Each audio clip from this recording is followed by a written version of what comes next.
السلام علیکم ناظرین، آپ دیکھ رہے ہیں ایم آر نیوز۔ میں ہوں راشدہ حفیظ۔ سب سے پہلے نیوز ہیڈ لائنز۔ اسلام آباد ہائی کورٹ نے وزیر اعظم عمران خان کی درخواست پر الیکشن کمیشن اور کابینہ ڈویژن کو نوٹس جاری کر دیا۔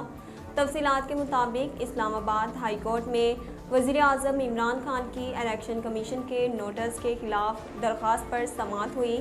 بیرسٹر علی ظفر نے وزیر اعظم عمران خان کی جانب سے دلائل کا آغاز کرتے ہوئے موقف اختیار کیا کہ الیکشن کمیشن کا کوڈ آف کنڈکٹ قانون سے بالا نہیں ہو سکتا۔ کوڈ آف کنڈکٹ کی بنیاد پر کسی قانون کو ہی رد نہیں کیا جا سکتا۔ پاکستان تحریک انصاف کے ناراض اراکین اسمبلی نے وزیر اعلیٰ پنجاب عثمان بزدار کے استعفے کے لیے حکومت کو الٹیمیٹم دے دیا۔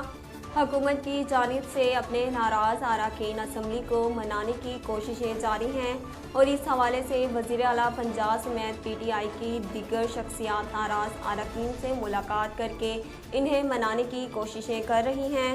تاہم ذرائع کا کہنا ہے کہ ناراض اراکین نے وزیر اعلیٰ پنجاب عثمان بزدار کے استعفے کا الٹیمیٹم دیتے ہوئے کہا کہ اگر پیر تک بزدار نے استعفیٰ نہ دیا تو مزید بات چیت نہیں ہوگی۔ سینیٹر فیصل جاوید خان کا کہنا ہے کہ کپتان نے کہا کہ گھبرانا بالکل بھی نہیں۔ پاکستان تحریک انصاف کے سینیٹر فیصل جاوید نے سماجی رابطے کی ویب سائٹ ٹویٹر پر اپنے ایک پیغام میں کہا کہ اللہ تعالیٰ کی مدد سے جیت ہماری ہے۔ جس پارٹی کے ساتھ قوم کھڑی ہو اس کو پریشانی کیسی۔ نارووال میں اسکول وین الٹنے سے 6 طالبات زخمی ہو گئے۔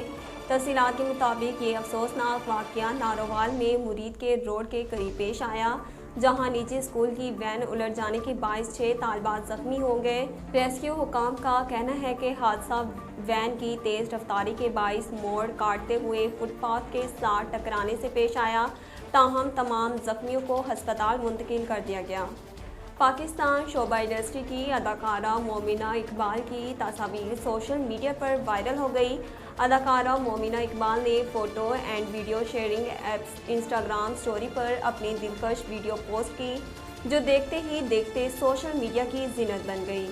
ناظرین، اب تک کے لیے اتنا ہی۔ مزید خبروں اور اپڈیٹ کے لیے دیکھتے رہیے ایم آر نیوز۔